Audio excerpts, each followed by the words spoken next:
पूर्व IAS आदरणीय Ghanshyam ji, chairman साहब राम खिलाड़ी जी गए चेयरमैन साहब राम खिलाड़ी जी, सुंदरी के सरपंच साहब, सभी पंच पटेलों, माताओं, युवा साथियों,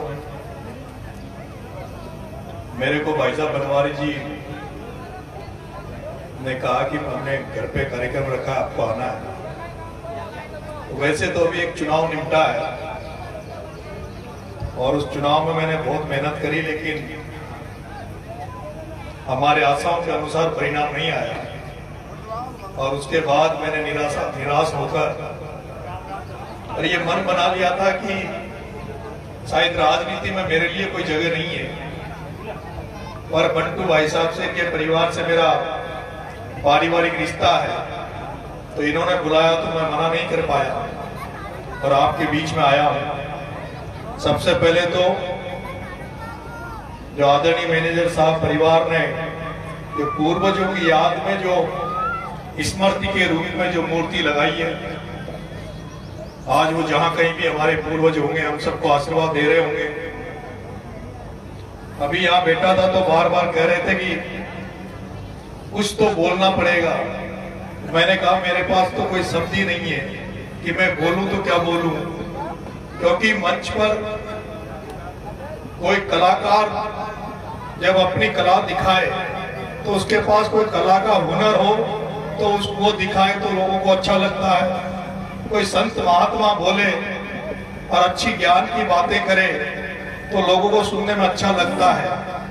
लेकिन नेता अगर बिना पद का हो, बिना कद का हो, कोई काम का ना हो, जो नेता वही अच्छा लगता है बोलते हुए जो आम जनता को या तो ये कहे कि मैं तुम्हारे लिए ये करूंगा या मैंने तुम्हारे लिए कुछ किया है, लेकिन मैं तो बिना काम का हूं। जैसे बिना पड़त जो खेत पड़े, अभी पड़त खेतों की गांव में कोई चर्चा नहीं करता जब तक खेत में फसल नहीं हो। जब खेतों में फसल होती है तभी हम कहीं चौपाल पर घर पर बैठ के उस फसलों की बात करते हैं, पड़त खेत की हम बात नहीं करते। उसी तरह मेरी हालत है।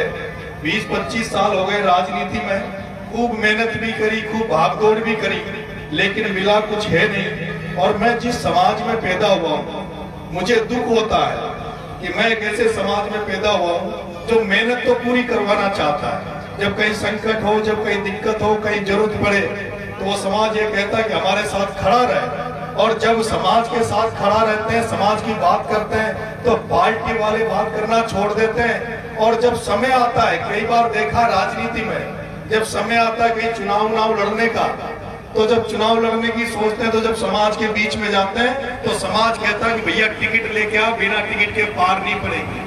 ये मैं समाज से स्पेशल इसलिए कहना चाहता हूँ कि अगर समाज हमेशा इसी तरह की बात करता रहे, क्योंकि मैंने देखा है टिकट उनको मिलते हैं जो पार्टियों की गुलामी करते हैं, पार्टियों के नेताओं की गुलामी करते हैं। टिकट उनको नहीं मिलते जो समाज की गुलामी करे, जो समाज की सेवा करे। और जब भी समाज में चुनाव लड़ने का मौका आता है तो समाज ये कहता है कि भैया कोई पार्टी का टिकट लेके आ, जब पार पड़ेगी। और यही कारण है कि 20-25 साल से समाज की सेवा करता रहा, पार्टी ने कभी टिकट नहीं दिया। इस बार विधानसभा चुनाव में बड़ी हिम्मत करके जोश से चुनाव लड़ा, छबड़ा से जनता ने आशीर्वाद भी दिया, 44,000 वोट आए, लेकिन सफल नहीं हो पाया।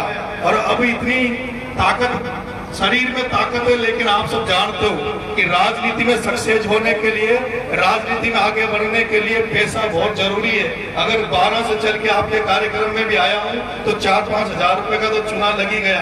और रोज जिस तरह से भगवान की दया से, आपके आशीर्वाद से जितना लंबा चौड़ा मैंने व्यवहार कमाया, रिश्ते बनाए, उसमें अगर मैं रिश्तों को निभाऊं, व्यवहार को निभाऊं और सब जगह अगर जाऊं तो रोज का 5-10 हजार का खर्चा होता है, जो अब कैपेसिटी बची नहीं। और मैं ऐसी समाज सेवा नहीं करना चाहता जो मेरे बच्चे भूखे मरे, मेरे बच्चे पढ़ाई नहीं कर सके और मैं दूसरों की सेवा करूं, क्योंकि मैं एक पटेल के घर में पैदा हुआ हूं। और मैंने राजनीति इस तरह से नजदीकी से देखी है।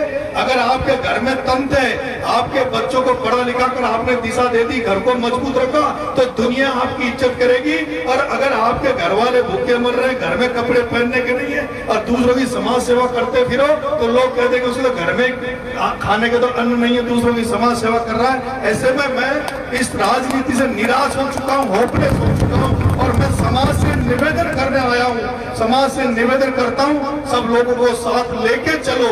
लेकिन मीणा समाज से मैं निवेदन कर रहा हूँ, आज सभी समाजों में बड़े बड़े नेता हो गए, बड़े बड़े टिकट देने वाले हो गए, लेकिन मीणा समाज इतना बड़ा समाज होने के बाद भी आज राजनीति में हमारे पास कोई देने वाला नहीं बना।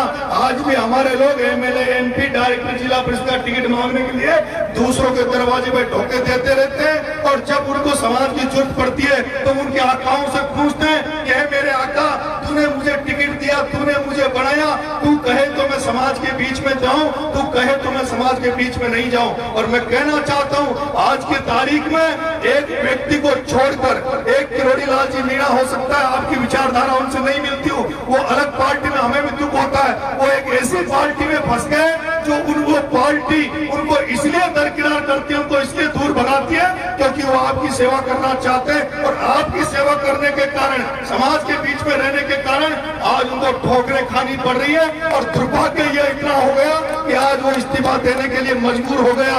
ना कुछ आदमियों को मंत्री बना देते हैं, ना कुछ आदमियों को मुख्यमंत्री बना देते हैं, और जो व्यक्ति तुम्हारी सेवा करना चाहता है उसके लिए पार्टियों में कोई जगह नहीं है। इसलिए हमें दुख होता है जब समाज के बीच में जाते हैं, समाज कहता है कि भैया बिना पार्टी काम नहीं चलेगा। क्योंकि मैं दौसा गया था, दौसा गया लोकसभा का चुनाव लड़ने, वहां के लोगों ने कहा इस बार तो हम बीजेपी को हराना चाहते हैं, और तू खड़ा हो जाएगा तो कांग्रेस का नुकसान हो जाएगा, इसलिए तू खड़ा मत हो। चलो ठीक है, समाज की अगर ये इच्छा है तो मेरी भी समाज की इच्छा, वो मेरी इच्छा, मैं खड़ा नहीं हुआ, बैठ गया।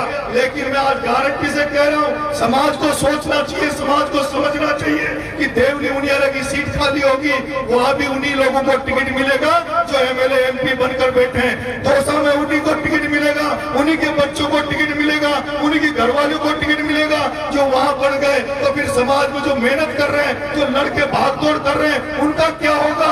इसलिए मैं मन से पहले भी मैंने कहा कि मेरे लिए राजनीति में जगह नहीं बची, और मेरे में इतनी श्रद्धा भी नहीं बची अब कि मैं समाज में इधर उधर भागदौड़ करूं और अपना समय समाज में दूं। इसलिए मैंने सब कुछ छोड़कर मैं 12 में रहने लग गया। मेरा वही काम धाम संभाल रहा हूँ। ईश्वर कभी भाग्य होगा, कभी योग बनेगा तो देखेंगे। लेकिन मैं तो कल में आकर अभी निराश हूँ, और मेरे तो मतलब शक्ति भी नहीं है बोलने की। क्या मैं बोलूं? नेता जब अच्छा लगता है, अगर मेरे पास कोई पद होता और मैं आज आपसे कह के चाहता कि मैं तुम्हारे लिए कर दूंगा, मैं वो कर दूंगा। गंगापुर में कोई कांड हो जाता है, धरना प्रदर्शन होता है, मुझे याद करते हैं कि 12 से नरेश मीणा आए, कोई टोटा भील में कांड हो गया, कल परसों धरना देके जयपुर में बैठे थे, नरेश मीणा 12 से चल के आए। अरे मैं पूछना चाहता हूँ, तुमने इतने सारे एमएलए, एमपी बिना के यहाँ भेजते हो, उन एमएलए, एमपी बुला के जिनको भेजते हो, उनको क्या अगरबत्ती लगाने के लिए बनाते हो क्या? उनको क्या पूजा करने के लिए बनाते हो क्या? उनको क्यों नहीं बुलाते धरना प्रदर्शन में? जहाँ लड़ाई झगड़े हो, जहाँ लाठी खाने की जरूरत पड़े, जहाँ पुलिस से टकराने की जरूरत पड़े, उस समय एमएलए, एमपी बनाते हो। उनको बुलाओ ना, उनको लो ना मदद, उनकी मदद लेनी चाहिए। लेकिन ये एमएलए, एमपी बनने के बाद ये केवल संसद में, विधानसभा में बैठकर इन्हें हमारी कोई चिंता नहीं है। और मैं निवेदन करना चाहता हूँ, जिस तरह से उदयपुर में एक लड़का राजकुमार रोत ने एक राजनीति को परिवर्तित कर दिया। मैंने राजस्थान विश्वविद्यालय में रहा, राजस्थान यूनिवर्सिटी में गाँव के बच्चों को बोलना सिखा दिया, वहाँ उनको राजनीतिक प्रतिनिधित्व दिया। आप जी को एमएलए, एमपी बनाते हो, ये एमएलए, एमपी केवल हेडपंप लगाने के लिए नहीं बनते, ये सड़क बनाने के लिए नहीं बनते।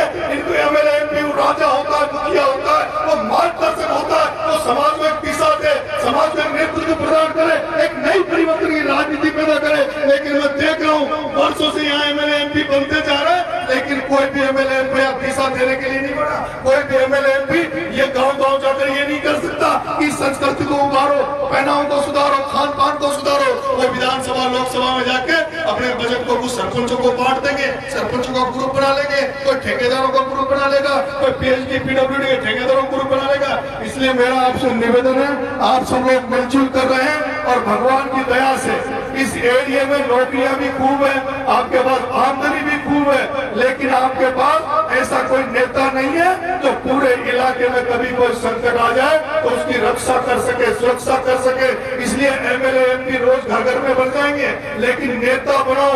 और नेता किरोड़ी लाल के बाद मुझे कोई दिखता नहीं है जो कभी बड़ा संकट आने के लिए तुम्हारे बीच में खड़ा होगा।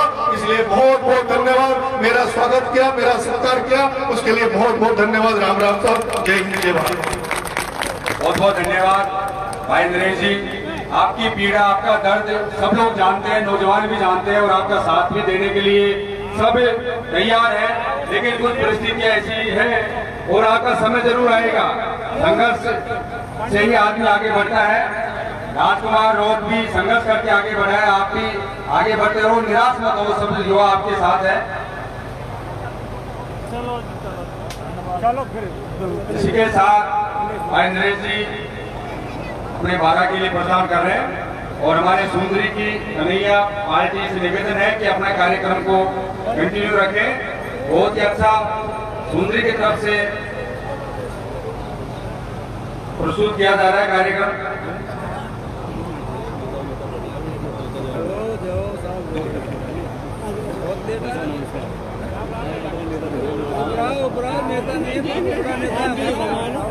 हेलो, हाँ रमेश जी, डॉक्टर साहब रमेश जी हमारे बहुत ही सेवाभावी और नदी गांव मादल गांव के रमेश जी वामनास में कार्यरत है, हमेशा हंसमुख व्यक्तित्व के धनी। कोई भी जाओ उस पर कहना काम करना इनकी छवि है।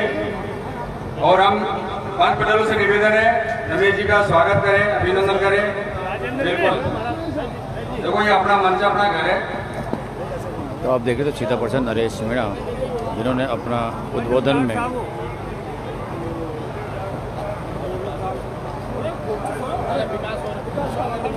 विकास, डॉक्टर विकास जी जहाँ कहीं भी हो मंच पे है, आ जाओ। नहीं उठ रही है क्या जी? आ जाओ, आपका भी स्वागत है। आराम से बचना शुरू करिए।